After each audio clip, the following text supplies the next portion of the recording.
Today we return to Candace Clouseau, and this time it's the case of the attacked widow. Who would do such a thing?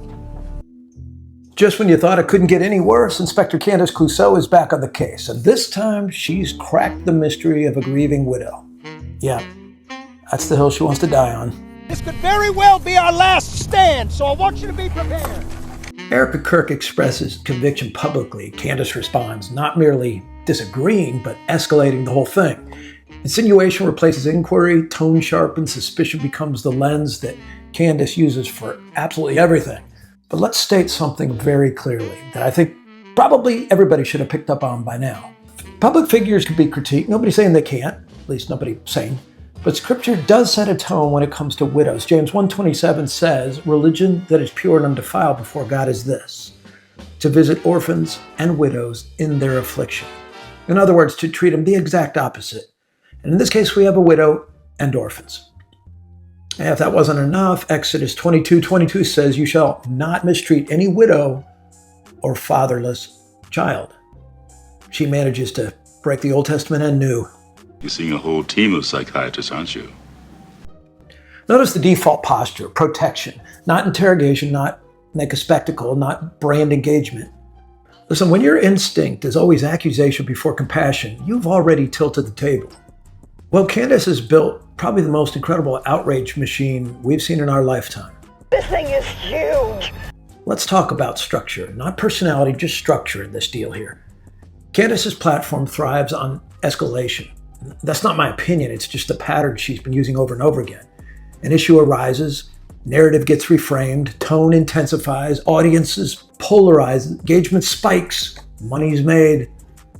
That's not prophecy, that's algorithm fluency.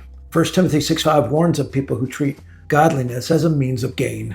No, I'm not claiming she doesn't believe what she says. Well, actually, yeah, she can't possibly believe what she says. But on the slight chance she does, I'm saying when every controversy becomes combustible content, something is off. James 3:17 says wisdom's from above is like this, pure, peaceable, gentle, open to reason. None of that exists with Candace. Let's look at it. Gentle, open to reason. Ask yourself honestly, is escalation her reflex or is humility? I used to love to watch those Pink Panther comedies because he was just a bumbling fool, but managed to solve the case and it was funny. But listen, in real life, if every room you enter explodes into drama, maybe you're not exposing chaos. Maybe you're creating it.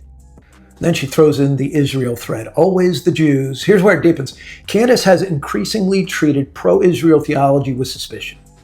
Not policy debate, but theological suspicion without the theology. Listen, Romans 11 is not fringe theology, it's covenant theology. Has God rejected his people? Paul said, by no means. That's Romans 11:1. That should be deal over, game over, some of the simplest theology to pull right from Scripture. But no, you can debate strategy, folks. You cannot casually imply covenant deception without weighty evidence or any evidence. When suspicion becomes your default lens and everyone who disagrees is manipulated or naive, you're no longer discerning, you're isolating. If everyone is compromised except you, you may not be the reformer. You may be the outlier. You are the outlier. Just when we thought Candace couldn't sink any lower, she's going after a widow, doing the exact opposite of the Word of God. So let's slow down a second. A widow is not immune from critique. I get it.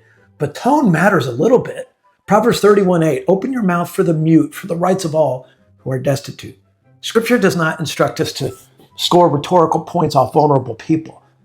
When sarcasm dominates, when insinuation outruns evidence, when grief becomes background scenery for your commentary, it's not courage, it's consumption, it's grifting. And now with every episode that Candace adds, it's just cringy. Sometimes the spectacle, it says more than the accusation. I mentioned grifting before. Well, let's talk about that. Is this a grift?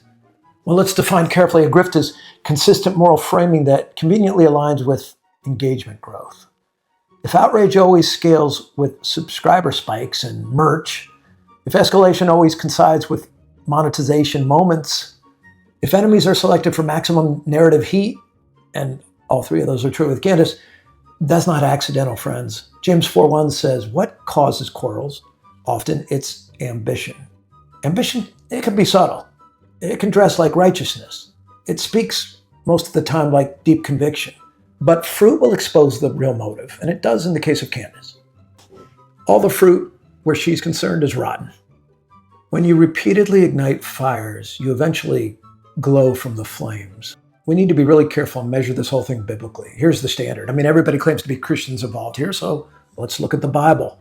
Colossians 4:6 says, "Let your speech always be gracious, seasoned with salt." Truth? Yes, definitely. Salt? Yes. Gracious? Also yes. But boldness without restraint becomes recklessness, and we're seeing a whole bunch of that here. And intelligence without humility becomes corrosive. Seeing a lot of that too.